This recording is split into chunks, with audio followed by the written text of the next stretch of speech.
আপনি আপনার সমস্যার কথা কাউকে বোঝাতে ব্যর্থ হয়েছেন, তারা বুঝে না। একমাত্র আল্লাহ ছাড়া আর কেউ জানে না আপনি কি মুসিবতে জীবন অতিবাহিত করছেন। আমাদের সকলেরই কোনো না কোনো সমস্যা রয়েছে।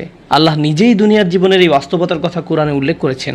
তিনি বলেন, লাকাদ খলাকনাল ইনসানা ফি কাবাদ, নিশ্চয়ই আমি মানুষকে শ্রম নির্ভর রূপে সৃষ্টি করেছি। হয় আপনি মানসিকভাবে পরিশ্রান্ত, না হয় ইমোশনালি আপনি ক্লান্ত। অতিরিক্ত কাজের চাপে আপনি পরিশ্রান্ত, শারীরিকভাবে আপনি ক্লান্ত, স্বাস্থ্যগত দিক দিয়ে আপনি পরিশ্রান্ত, বয়সের ভারে আপনি ক্লান্ত। আপনার সমস্যা থেকে বের হয়ে আসার জন্য অনেক সমাধান খুঁজছেন, কিন্তু কিছুই কাজ করছে না। এভাবে আপনার সৃজনশীলতাও একসময় নষ্ট হয়ে যায়। আমরা সবসময় পরিশ্রান্ত জীবনযাপন করছি, আমরা প্রতিনিয়ত কোনো না কোনো সমস্যায় জর্জরিত। এই সমস্যাগুলো আমাদের চিন্তা শক্তির বেশিরভাগ অংশ দখল করে রাখে। অনেক সময় ইতিবাচক চিন্তা করার জন্য নিজের উপর জোর খাটাতে হয়, কারণ আপনি যদি জোর করে ইতিবাচক চিন্তা না করেন, তাহলে নেতিবাচক চিন্তাগুলো সবসময় এসে আপনার মাথায় জড়ো হয়ে থাকে।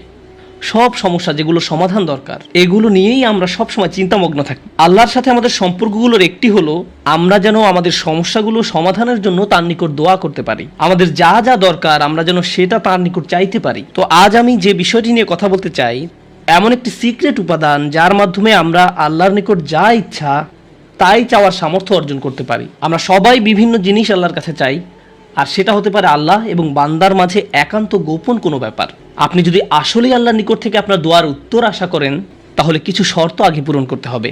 আর তার মাঝে অন্যতম একটি গুরুত্বপূর্ণ ব্যাপার যা কোরআনের সর্বত্র বিশেষ জোর দেওয়া হয়েছে, তা হলো আমাকে এবং আপনাকে সবার আগে আল্লাহর নিকট নিঃশর্ত ক্ষমা চাইতে হবে। তার নিকট কোনো কিছু চাওয়ার পূর্বে আপনাকে ক্ষমা চাইতে হবে। আপনাকে ক্ষমা চাইতে হবে।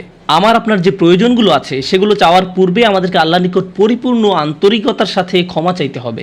এটা শোনার পর আপনি হয়তো জিজ্ঞেস করতে পারেন, ক্ষমা চাওয়ার জন্য কোন দোয়া পড়তে হবে, বা ক্ষমা চাওয়ার জন্য শ্রেষ্ঠ দোয়া কোনটি? মানুষ বিভিন্ন অকেশনে বিভিন্ন রকমের দোয়া পড়ে। যেমন কোনো সন্তান সম্ভব বা মা এসে জিজ্ঞেস করে, কিছুদিনের মধ্যে আমার বাচ্চা হবে, এখন আমার বাচ্চার জন্য কোন দোয়াটি আমি পড়তে পারি? অথবা কেউ একজন এসে বলতে পারে যে আমি চাকরির ইন্টারভিউ দিতে যাচ্ছি, কোন দোয়াটি আমি এখন পড়তে পারি? আমাকে বিশেষ বিশেষ সময় উপলক্ষে বিশেষ বিশেষ দোয়া প্রদান করুন। আমি আপনাদের বলছি, বিশেষ সময়ের ওই দোয়াগুলো অবশ্যই গুরুত্বপূর্ণ, কারণ সেগুলো পবিত্র এবং আল্লাহর কাছ থেকে অবতীর্ণ। কিন্তু সকল সমস্যার ক্ষেত্রে কমন দোয়া হলো, যে একটি দোয়া আপনার সকল সমস্যা দূর করবে, তা হলো সত্যিকার অর্থে আল্লাহর নিকট ক্ষমা প্রার্থনা করা। নূহ আলাইহিস সালাম তার জাতিকে আল্লাহর নিকট ডেকেছিলেন 900 বছরেরও বেশি সময় ধরে। তিনি তাদের নিকট অবিরাম দাওয়াত দিয়ে গেছেন।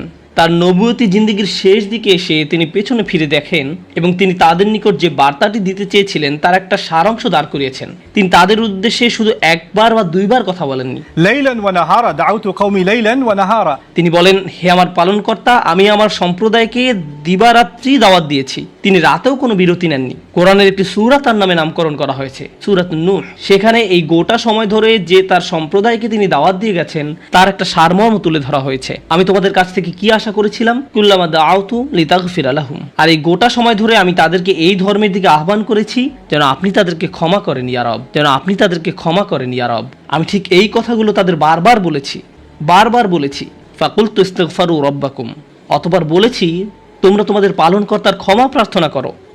ইন্নাহু কানা গফফারা, নিশ্চয়ই আল্লাহ হলেন এমন সত্তা যিনি বারবার ক্ষমা করতে থাকেন। এরপর তিনি যা বলছেন তা খুবই অসাধারণ। আমি চাই আপনারা এই বিষয়টা উপলব্ধি করুন যে তিনি কোন ধরনের মানুষগুলোর উদ্দেশ্যে কথা বলছিলেন। তিনি ইতিহাসের অন্যতম খারাপ একটা সম্প্রদায়ের উদ্দেশ্যে কথা বলছিলেন।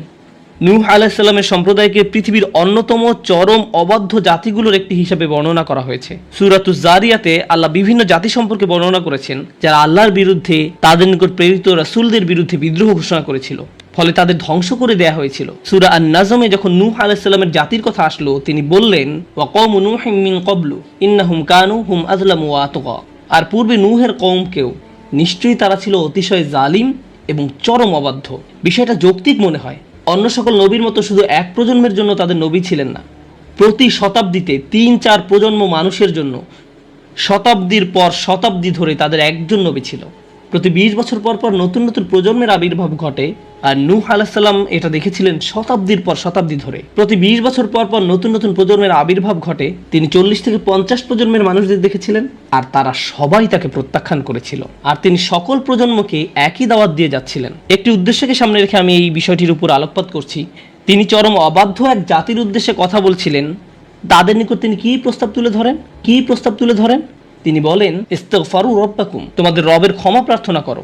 ইন্নাহু কানা গফফারা, তোমরা বারবার আল্লাহর অবাধ্যতা করছিলে, তিনি বারবার ক্ষমা করতে থাকেন।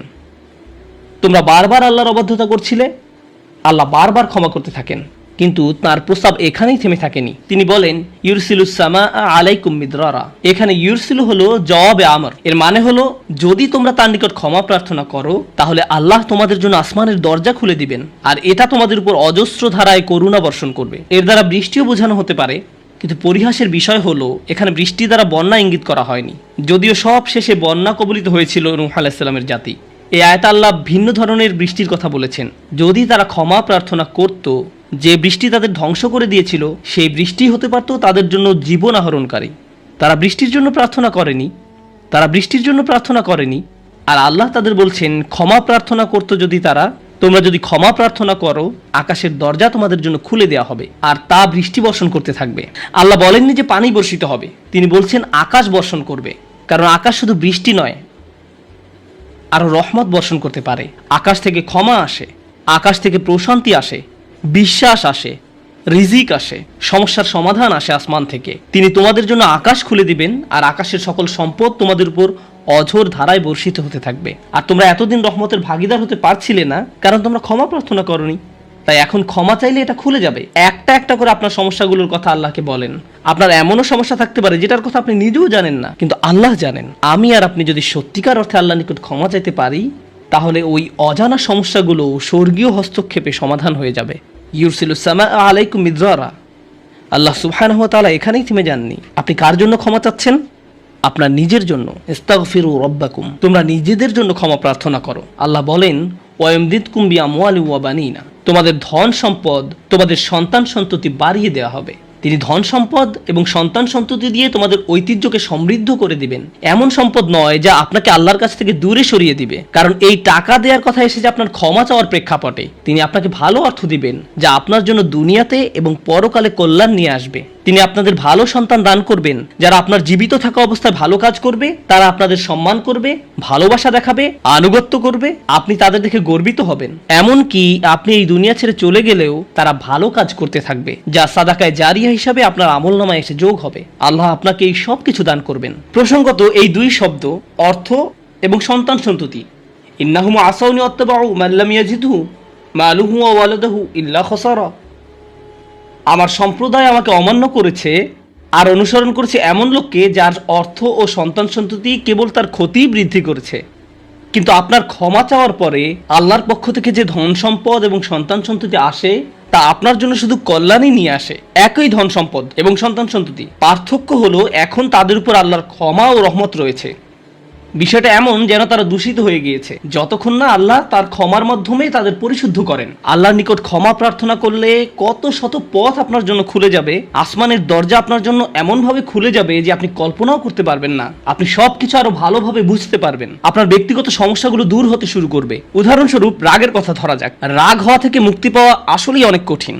বহু মানুষ খুবই সমস্যাপূর্ণ জীবনযাপন করে, খুব অল্পতেই রেগে যান, কিছু একটা তাদের সামান্যতেই ক্রোধান্বিত করে, আর তারা এর সাথে লড়াই করতে পারেন না। তারা তাদের এই সমস্যাটা বুঝতে পারেন কিন্তু নিজের কাছে অসহায় হয়ে পড়েন এবং মনে মনে ভাবেন, না, আমার পক্ষে এই রাগ হওয়া থেকে মুক্তি পাওয়া সম্ভব না। হুদায়বিয়ার সন্ধির সময় সাহাবীরা খুবই রাগান্বিত হয়ে পড়েছিলেন। তাদের রাগ দূর করা সম্পর্কে আল্লাহ কি বলছেন? তিনি বলছেন ওয়া আনজালাস সাকিনাতা ফি কুলুবিল মুমিনিন। তিনি আকাশ থেকে বিশ্বাসীদের অন্তরে প্রশান্তি নাজিল করলেন। প্রশান্তি আমাদের নিজেদের কাছ থেকে আসে না, আমরা নিজেদের প্রশান্ত করতে পারি না। মুসা আলাইহিস সালামের মা ভয়ে টেনশনে প্রায় মারা যাচ্ছিলেন যখন তার ছোট শিশু একটা বক্সে বন্দি করে পানিতে ভাসিয়ে দিলেন। লাউলা আর রাবাতনা আলা কলবিহা, যদি আমি তার হৃদয়কে দৃঢ় করে না দিতাম। তার নিজের পক্ষে সে অন্তরকে দৃঢ় করা সম্ভব ছিল না। ঐশ্বরিক হস্তক্ষেপ বলে এটা ব্যাপার আছে। আল্লাহ তার অন্তরকে দৃঢ় করেছিলেন, যা আমাদেরকে আমাদের ব্যক্তিগত দুর্বলতা এবং প্রবণতা থেকে সুস্থ হতে সাহায্য করে। কিছু কিছু মানুষ অশ্লীলতার প্রতি খুবই আকৃষ্ট হয়ে পড়ে, কেউ কেউ ক্রোধ নিয়ন্ত্রণ করতে পারে না, আবার কেউ কেউ মারাত্মক লোভী, সবসময় শুধু টাকা পয়সা নিয়ে চিন্তামগ্ন থাকে। তারা এইসব থেকে বের হয়ে আসতে চায় কিন্তু নিজেদের সাথে যুদ্ধ করে পারে না। এই সব সমস্যার সমাধান আসে আল্লাহর পক্ষ থেকে। আপনার একান্ত ব্যক্তিগত গভীর সমস্যার সমাধান আসে আসমান থেকে। বৃষ্টি যেমন পৃথিবীকে পরিষ্কার করে দেয়, তেমনি আসমান থেকে আল্লাহর রহমত এসে আপনার সমস্যাগুলোকেও ধুয়ে মুছে পরিষ্কার করে দেয়। ওয়ায়াজআল লাকুম জান্নাতিন ওয়ায়াজআল লাকুম আনহারা। তোমাদের জন্য উদ্যান স্থাপন করবেন তোমাদের জন্য নদী নালা প্রবাহিত করবেন। অর্থাৎ আল্লাহ বলছেন, যদি শুধু ক্ষমা চাও সবই দিব। আমি আপনি মনে করি যে যদি আমরা আল্লাহর কাছে ক্ষমা চাই তাহলে শুধু ক্ষমা পাবো, কিন্তু আল্লাহ বলছেন যদি ক্ষমা চাও তাহলে এমন কিছু নেই যা আমি তোমাদের দিব না। বিষয়টা এমন যে আপনি ইচ্ছা করলে এক এক করে বিভিন্ন জিনিস চাইতে পারেন, অথবা শুধু ক্ষমা চান তাহলে সবই পাবেন। কি আর বাকি থাকে? অর্থ, সন্তান সন্ততি, আপনার সকল সমস্যার সমাধানে আকাশ খুলে যাবে, বাগান, নদী, সব কিছু আপনার জন্য প্রস্তুত। মানুষ সাধারণত মনে করে যে যদি তার আল্লাহর ক্ষমা চায় তাহলে এটা শুধু তাদেরকে পরকালে সাহায্য করবে, কিন্তু এই আয়াতগুলো আমাদের বলছে না। এই আয়াতগুলো আমাদেরকে বলছে যে না, আল্লাহ শুধু আমাদেরকে পরকালেই সাহায্য করবেন তা নয়, তিনি আমাদেরকে এই দুনিয়াতেও সাহায্য করবেন। একবার হজের কথা চিন্তা করুন। আমার আপনার জন্য হজের সবচেয়ে বড় অনুপ্রেরণা হলো আমাদের অতীতের সকল গুনাহ মাফ করে দেওয়া হবে। আমরা নতুন করে আবার শুরু করতে পারবো। যে কাপড়ে আপনি কবরে শায়িত হওয়ার কথা, সেরকম একটি কাপড়ে আপনি হজে যান। এমনকি হজের সময় যখন আমরা মার্চ করি সেই সম্পর্কে বলা হয়েছে, সুম্মা আফিদু মিন হাইসু আফদান নাস ওয়াস্তাগফিরুল্লাহ।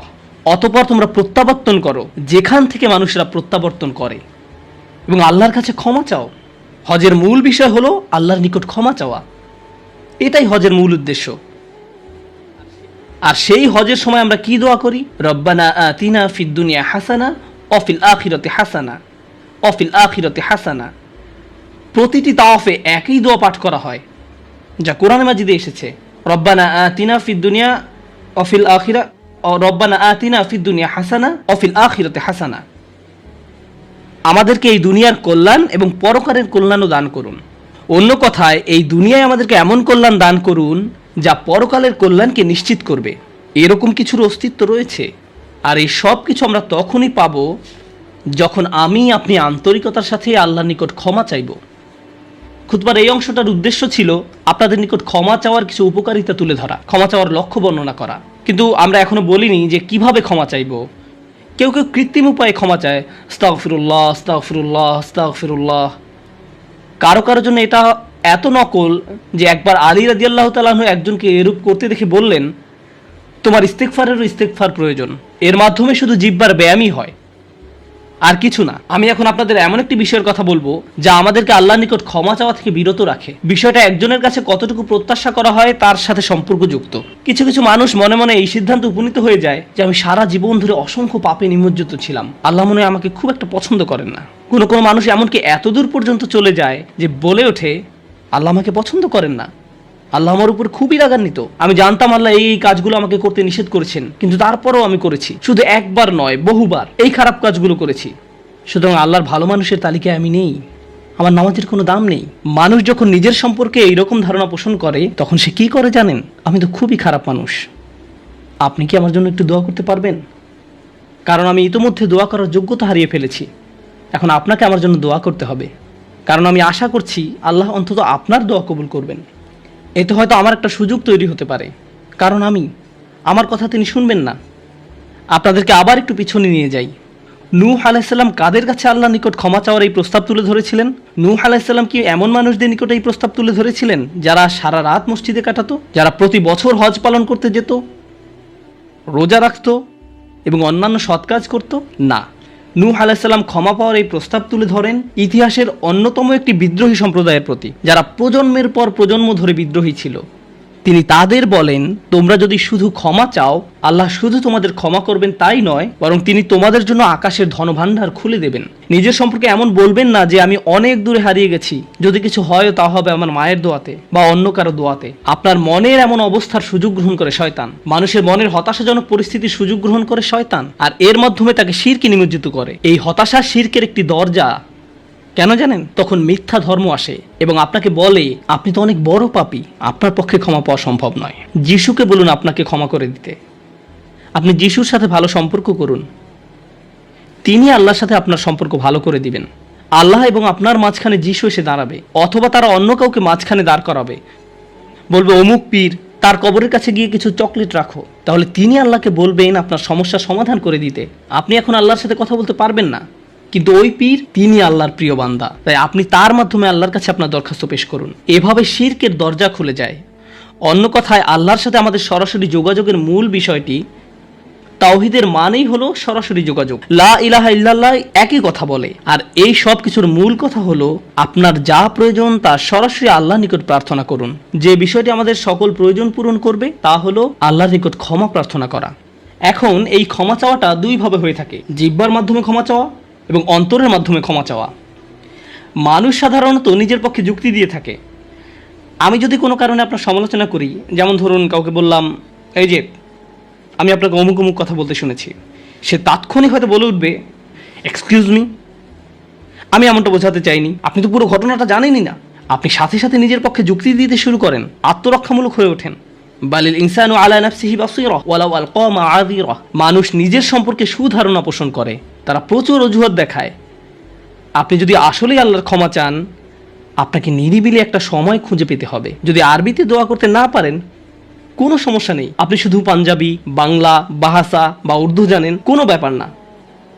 আপনি আপনার নিজস্ব ভাষাতেই আল্লাহর সাথে কথা বলুন, আন্তরিকতার সাথে আপনার অপরাধগুলো স্বীকার করুন, কোনো অজুহাত দেখাবেন না। এরকমটা করতে পারা আসলেই কঠিন, কারণ আয়নার সামনে দাঁড়িয়েও আমরা নিজের সাথে মিথ্যে কথা বলি, নিজেকে এভাবে প্রবোধ দেই, আমি আসলে অত খারাপ না, আমি যা যা করেছি তার কারণ আছে। যখন আপনি আল্লাহর সামনে দাঁড়াবেন, নিজের কাজের বৈধতা দেওয়ার কথা ভুলে যান। আল্লাহ জানেন আপনি কি অবস্থার মধ্যে দিয়ে যাচ্ছেন, তিনি জানেন এটা কঠিন সময় ছিল, তিনি জানেন অমুক অমুক বিষয় আপনাকে সম্পূর্ণ গ্রাস করে ফেলেছিল। ইয়া রব, আমি অনেক চাপের মধ্যে ছিলাম তাই মদ খেয়েছি। তিনি আপনার সবগুলো অজুহাত সম্পর্কে আপনার চেয়ে ভালোভাবে জানেন। আপনাকে অকপটে তার নিকট আসতে হবে, ফিল্টার ছাড়া, কোনো দ্বিধাদ্বন্দ্ব ছাড়া, নির্দ্বিধায়, কোনো রকমের বিব্রত বোধ করা ছাড়া। অনেক সময় আমরা নিজেদের পাপ স্বীকার করতে বিব্রত বোধ করি, একরাশ লজ্জা এসে আমাদের জড়িয়ে ধরে। কিন্তু যতক্ষণ না আপনি আল্লাহর নিকট অকপটে সকল পাপ স্বীকার করে নিচ্ছেন, আর এভাবে যখন নিজের উপর যে অন্যায়গুলো এতদিন ধরে করে এসছেন তা আপনি মুখ দিয়ে উচ্চারণ করতে শুরু করবেন, আমার বিশ্বাস করতে কষ্ট হয় যে সে সময় আপনার চোখ দিয়ে কোনো অশ্রু নির্গত হবে না। একজন মানুষের পক্ষে এটা অসম্ভব যে সে আল্লাহর সামনে এভাবে নিজেকে খোলাখুলি উপস্থাপন করবে আর তার চোখ দিয়ে কোনো অশ্রু বের হবে না, কারণ এটা দুর্বলতা প্রকাশের সময়। দুনিয়ার সামনে আমরা সাধারণত নিজেকে শক্তিশালী, আত্মবিশ্বাসী এবং দিব্যি সুস্থ হিসাবে উপস্থাপন করি। সবাই আমাদের দেখে মনে করে সবকিছু ঠিক আছে, কিন্তু ভেতরে ভেতরে যে আমি বহু সমস্যায় জর্জরিত তা একমাত্র আল্লাহ জানেন। আপনাকে সকল জড়তা কেটে তার নিকট সম্পূর্ণ খোলাখুলিভাবে নিজেকে উপস্থাপন করতে হবে, আর কেবল তখনই আপনি আল্লাহর নিকট ক্ষমা চাওয়ার অবস্থানে যেতে পারবেন।